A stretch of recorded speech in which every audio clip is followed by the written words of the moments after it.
everyone. I am Samar Tariq, host for this session. I extend my warm welcome to all of you. As Women and Children Health Club has conducted so many seminars and webinars under the roof of OPA, and this time here we are with another informative session. And today's our guest speaker is Ma'am Aisha Iftikhar. She is a clinical and trained dietitian. She is the CEO of a nutrition-based company named Nourish by Aisha, and she has done her MPhil in nutrition, and she has been working from past 7 years. I extend my warm and hearty welcome to our guest speaker. Thank you so much, ma'am, for your time. Welcome, Samra.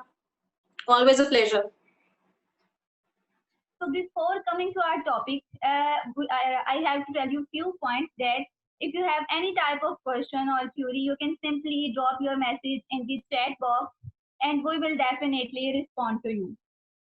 And secondly, if you have any type of question, you can simply raise your hand and we will respond also to you. So let's start this session. Ma'am, please tell us the term, what is viral gastroenteritis? Okay, Samra, viral gastroenteritis is basically an infection of the intestines that results in watery stools, pain in your stomach or gut, and sometimes people may feel fever. Okay. And how common is viral gastroenteritis? Okay, gastroenteritis is viral gastroenteritis is basically a virus, and ये viral disease है. It is an acute disease जो sudden occur हो सकती है और कुछ दिनों तक within a week or two if properly treated ये void off भी हो सकती है. Viral gastroenteritis is quite common, especially norovirus. Around 17 to 20 million people can easily be affected by this virus. Sometimes people actually say it's a stomach flu, but the term is not correct because stomach is not involved in viral gastroenteritis. इसके अंदर intestines के involvement ज़्यादा होती है as compared to stomach. So what are the symptoms of this viral gastroenteritis? Like हमें कैसे पता चलेगा कि लोगों जो किसी को अगर वायरल ये gastroenteritis हो रहा है तो as told you ji, as told you earlier, dehydration basically जो viral hepatitis, viral gastroenteritis है, इसके सबसे बड़ा symptom है कि आपकी body dehydrated होगी. And dehydration पता कैसे चल सकती है लोगों को कि dehydration है? एक तो dehydration होगा, with that आपको pain feel होगा आपके gut के अंदर, आपको एक cramping pain महसूस होगा आपके gut में. बहुत से लोग feverish feel करते हैं बहुत ज़्यादा, and nausea और vomiting बहुत common है viral gastroenteritis के. So ma'am, are virus only cause for viral gastroenteritis या कोई और भी factors इसमें involve हो सकते हैं? Yes, and other factors are involved in that, in causing viral gastroenteritis. For example, parasites हैं, bacteria हैं, any other component जिसकी वजह से कोई और component और कोई और chemical भी cause कर सकता है viral gastroenteritis. Ma'am, how we can treat? Like अगर कोई dietitian के पास आ रहा है या nutritionist के पास आ रहा है, तो वो इसे किस तरह treat करेंगे?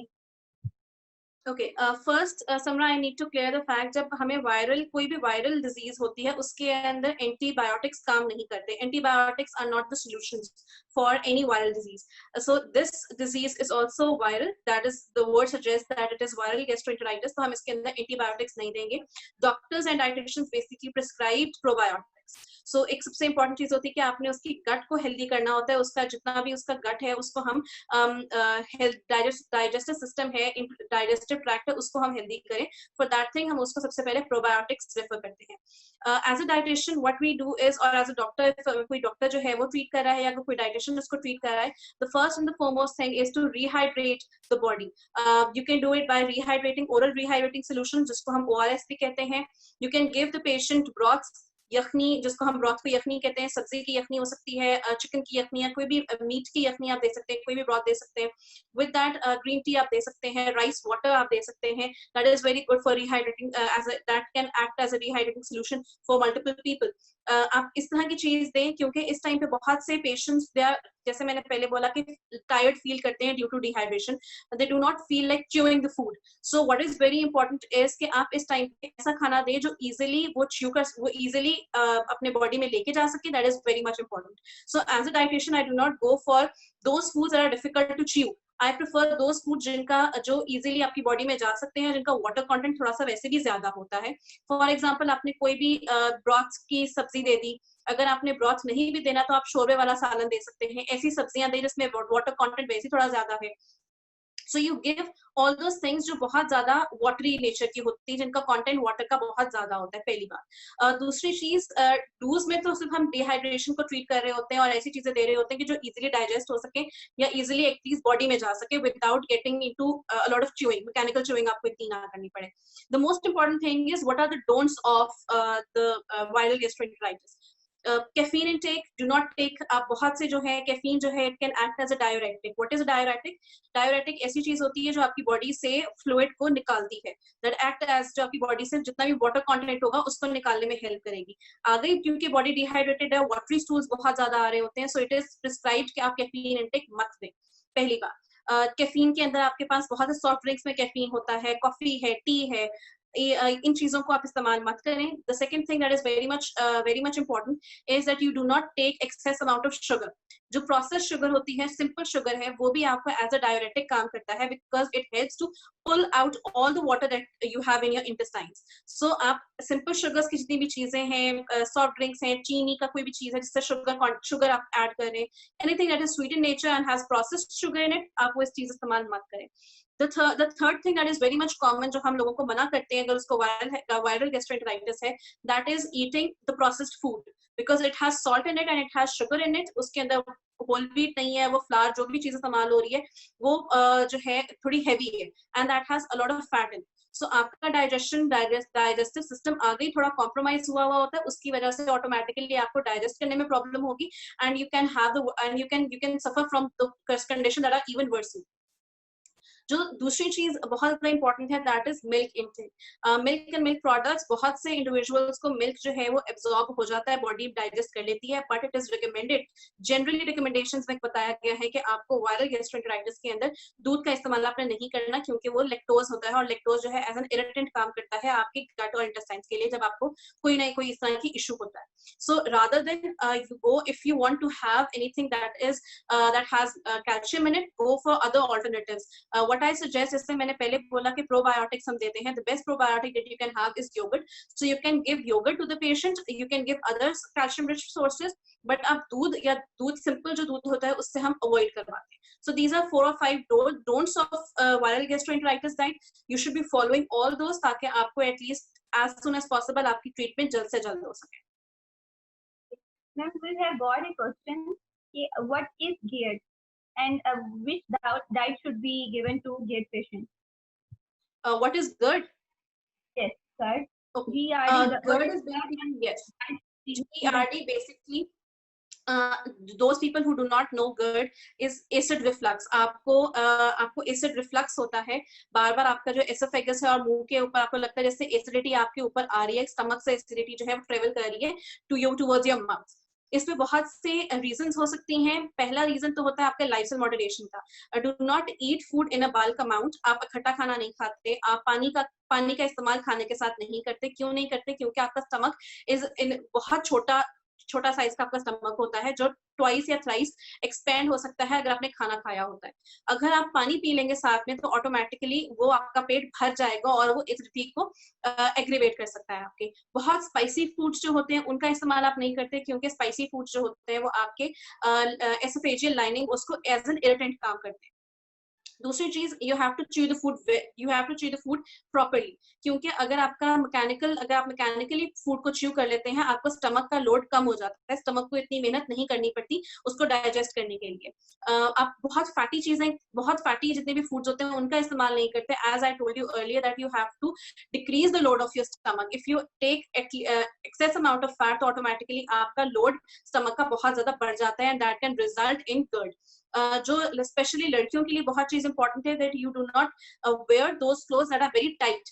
सो अगर आप टाइट क्लोथ्स पहनते हो या बहुत आपका स्किन टाइट चीजें हैं, ऑटोमेटिकली वो चीज भी आपके स्टमक को जो है उसको प्रेशर में आपका स्टमक आ जाता है और ऑटोमेटिकली वो गर्ड की फीलिंग आपको आ सकती है। गर्ड के लिए स्पेशली हम ये भी कहते हैं कि आप एक्सेस कैफीन इंटेक आप मत करें खाने के बाद। स्पेशली बहुत से लोग स्मोकिंग करते हैं, बहुत से लोग चाय का इस्तेमाल करते हैं, तो एक्सेस निकोटीन एंड स्मोकिंग जो है राइट आफ्टर मील और बिफोर, और ड्रिंकिंग अल्कोहल या आपका जो सिगरेट स्मोकिंग है वो निहार मुंह आप इस्तेमाल नहीं करते, बिफोर द मील आप नहीं करते, और खाने के फौरन बाद आप नहीं करते। That can aggravate the GERD incidence. Ma'am we have got another question कि योगर्ट जो है उसकी डाइजेशन में प्रॉब्लम है, और किसी का एक क्वेश्चन है कि जो योगर्ट है वो हम रात को क्यों नहीं इस्तेमाल कर सकते, उसकी कोई साइंटिफिक एविडेंस है? ओके मैंने जब योगर्ट हम कहते हैं कि रात को इस्तेमाल नहीं करना, उसका रीजन ये होता है कि आपका मेटाबॉलिज्म जो है वो रात को थोड़ा स्लो डाउन हो जाता है। So if you take anything that is good for you, लेकिन अगर आप वो लेट नाइट इस्तेमाल करें तो वो आपको इतना अच्छा बेनिफिट नहीं देगा, पहली बात। दूसरी बात ये कि मेडिकल रिसर्चेज में योगर्ट के साथ इतना एक्सट्रीम रिसर्च इस बारे में नहीं है कि आपको किस टाइम पे योगर्ट जो है इस्तेमाल करना चाहिए कि नहीं करना चाहिए, बट इन आयुर्वेदिक रिसर्चेज बहुत मौजूद है जो कहते हैं कि अगर आप रात को इस्तेमाल करते हैं तो वो आपकी हेल्थ को वर्सन करता है। What am I saying is कि आपका रात का खाना अगर कोई 10 बजे खाना खा रहा है और वो 11 बजे सो रहा है, सो ऑटोमेटिकली जो भी उसका अच्छी चीजें हैं आपकी योगर्ट के अंदर वो आपको अच्छी तरीके से एक्ट नहीं करेंगी। सो अगर मैं रात के 7 बजे खाना खा रही हूँ and I have to sleep at 11, automatically I have an ample amount of time कि वो जो योगर्ट है या जो भी खाना है वो अच्छी तरीके से डाइजेस्ट और एब्जॉर्ब हो रहा है मेरी बॉडी के अंदर। So the rule is that you have to take dinner early so that stomach has an ample amount of time ताकि वो उसको digest और absorb कर सके. So yes, you can take yogurt if you're taking it earlier in the dinner. And if अगर आप रात को दही इस्तेमाल करें तो ऑटोमेटिकली वो चीज आपके लिए इतना अच्छे तरीके से काम नहीं करेगी क्योंकि आपका मेटाबॉलिज्म इतना सही से वर्क नहीं कर रहा। And there is another question. अच्छा क्वेश्चन ये है हमारे पास एक और कि जो ORS है वो हम हाइपरटेंशन के पेशेंट को दे सकते हैं या नहीं, क्योंकि उसमें एम्पल अमाउंट ऑफ सोडियम जो है वो होती है। Okay, hypertension की patients को that depends basically. If a person is hypertensive right now and उसका blood pressure normal range में इस वक्त आ रहा है तो आप उसको ORS दे सकते हैं because priority matters. Your priority is rehydrating the body rather than आप उसके hypertension को देखोगे, लेकिन आपने ये देखना है कि वो normal state में इस टाइम पे मौजूद है या नहीं, तो आप तब दे सकते हैं। if the person is a normal state और वो मेडिकेशन ले रहा है और सही उसका कोई एक्सट्रीम हाइपरटेंशन के रेंजेस उसकी बॉडी में नहीं आता है, पीक्स नहीं आ रही उसकी बॉडी के अंदर। yes, if a person is hypertensive और उस टाइम पे वो 150/100 या 150/90 ब्लड प्रेशर उसका चल रहा है, तब आप उसको ORS नहीं दोगे, तब आप उसको अदर ऑल्टरनेटिव्स दे सकते हैं जो मैंने पहले डिस्कस किए। फॉर एग्जांपल उसके पास आप ब्रॉथ दे सकते हैं, वेजिटेबल का ब्रॉथ दे सकते हैं, राइस वाटर दे सकते हैं। So you can have multiple other things जो आप उसको दे सकते हैं। ORS डायरेक्ट इंटेक आप उसको शायद तब ना करें। मैम एक क्वेश्चन है कि अगर फीमेल्स में ये क्रोनिक या वैसे गैस्ट्रोएंटेराइटिस हो जाए तो उनके लिए हम उनकी डाइट में या न्यूट्रिशन में हम कौन-कौन सी चीजें ऐड कर सकते हैं? Okay, pregnant female. ठीक है। प्रेगनेंसी के अंदर if a person is pregnant or not, the basic solution is to rehydrate the body. So the first thing is कि आपने अगर वो pregnant है या नहीं भी है, so the first thing is to rehydrate the body. That is very much important. You need to add those solutions जो उसकी body को rehydrate करेंगे। ऐसा खाना जिसमें naturally थोड़ा ज्यादा पानी होता है, आप उसको वैसे ही पानी ज्यादा पिलाएंगे, fluid चीजें आप उसको ज्यादा देंगे, clear fluid वाली चीजें ज्यादा देंगे, आप उसको ऐसी चीजें देंगे ताकि उसकी body rehydrate हो सके। Yes, other thing is क्योंकि इस time पे अगर if a girl is pregnant, so automatically the girl needs more nutrients, right? So what we suggest is that the person should be eating small frequent meals ताकि एक दफा stomach पे ज्यादा load ना आए और थोड़ा सा खा भी ले खाना और उसके बाद थोड़ा गैप दे, उसके बाद दोबारा कुछ खा ले, so that जो उसकी प्रेगनेंसी के अंदर उसका जो बेबी है, फीटस है, वो सफर मत करे इन सब चीजों से। Ma'am we have another question. अच्छा हमारे पास एक और क्वेश्चन आ रहा है, वो ये है कि how to cure chronic constipation. Okay, how to cure chronic constipation? The first thing is that you need to add fiber in your diet, you need to add fluids in your diet, you need to add raw vegetables and fruits in your diet, You have to take small frequent meals. You have to chew the food properly. You do not take dinners late at night and then sleep, ताकि आपका वो automatically वो चीजें आपको digest अच्छे से नहीं होगी. Do not take fatty foods or processed foods that much. आप whole wheat की चीजें ज्यादा इस्तेमाल करें. That is very much important. खाने के साथ पानी का इस्तेमाल ज्यादा इस्तेमाल मत करें. So ये थोड़ी थोड़ी चीजें हैं जो आपको देखनी होती हैं. अगर किसी को chronic constipation है, so आपका the figs are very good if you take early in the morning. That can help you to आपको खत्म करने में alleviate constipation. That helps. अगर आप दूध के अंदर घी या castor oil डाल के दे रहे हो, that is a very good remedy for constipation. If you are adding शक्कर, जैसे हमने पहले बात बोली कि शुगर जो है वो आपको वाटर जो है पुल आउट करती है आपकी इंटेस्टाइन्स में, ठीक है. सो शक्कर जो है that is very good. Rather than कि आप शुगर इस्तेमाल करें, आप शक्कर इस्तेमाल करते हैं इन अ रॉ फॉर्म. आप शक्कर के थोड़े से पानी के अंदर शक्कर मिला के पीते हैं. So the sugar content basically helps to pull water out of the intestine. So आपको ऑटोमेटिकली कॉन्स्टिपेशन जो है वो बेहतर हो सकती है, क्योर हो सकती है. मैम हमारे पास एक और क्वेश्चन है. ठीक है. अगर तो किसी को क्रोनिक वायरल गैस्ट्रोएंटेराइटिस हुआ है, तो उसके लिए जो डाइट है वो हम क्या दे सकते हैं? सेम, आपको अगर किसी को क्रॉनिक कोई इशू हो रहा है तो ऑटोमेटिकली पहला, अगर किसी को गैस्ट्राइटिस है या गैस्ट्रोएंटेराइटिस है, so we have to rehydrate the body. We have to see कि उसके वो इश्यूज क्यों हो रहे हैं.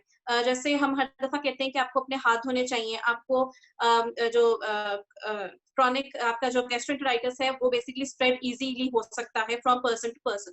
सो आप पानी आप अच्छी तरह हाथ धोएं, वॉशरूम जाकर, खाने से पहले, इन सब चीजों की. If a person has a gastroenteritis तो हम उन्हें कहते हैं कि आप किचन में चीजें का इस्तेमाल मत करें, लाइक फूड प्रिपरेशन में आप काम मत करें. ऑटोमेटिकली आपके थ्रू किसी को वायरस ट्रांसफर हो सकता है. खाना वही चीजें हैं कि आपने ऐसा खाना खाना है जिसमें नेचुरली ज्यादा इलेक्ट्रोलाइट्स होंगे. You have to add electrolytes in your body. So अगर वो क्रॉनिक है या एक्यूट है, basically viral gastroenteritis is acute disease, वो क्रॉनिक डिजीज नहीं होती. गैस्ट्राइटिस होगा वो ऑटोमेटिकली क्रॉनिक हो सकता है, लेकिन viral gastroenteritis is an acute disease जो एक दिन में आपको अकर हो सकती है, and with in 7 to 10 days वो वॉइड ऑफ हो जाएगी if it is treated well. If a person has chronic gastritis, अगर किसी को गैस्ट्रो है, किसी को इन्फ्लेमेशन है पेट का, तो उसमें आपको चीजें ध्यान रखनी पड़ती हैं कि आपने बहुत स्पाइसी चीजें नहीं खानी, फैटी चीजें नहीं इस्तेमाल करनी, पानी का इस्तेमाल ज्यादा करना है, अखट्टा खाना नहीं खाना आपने. बहुत से लोग होते हैं जिनका बहुत ज्यादा डिहाइड्रेशन हो जाती है तो उनको आईवी लग जाता है.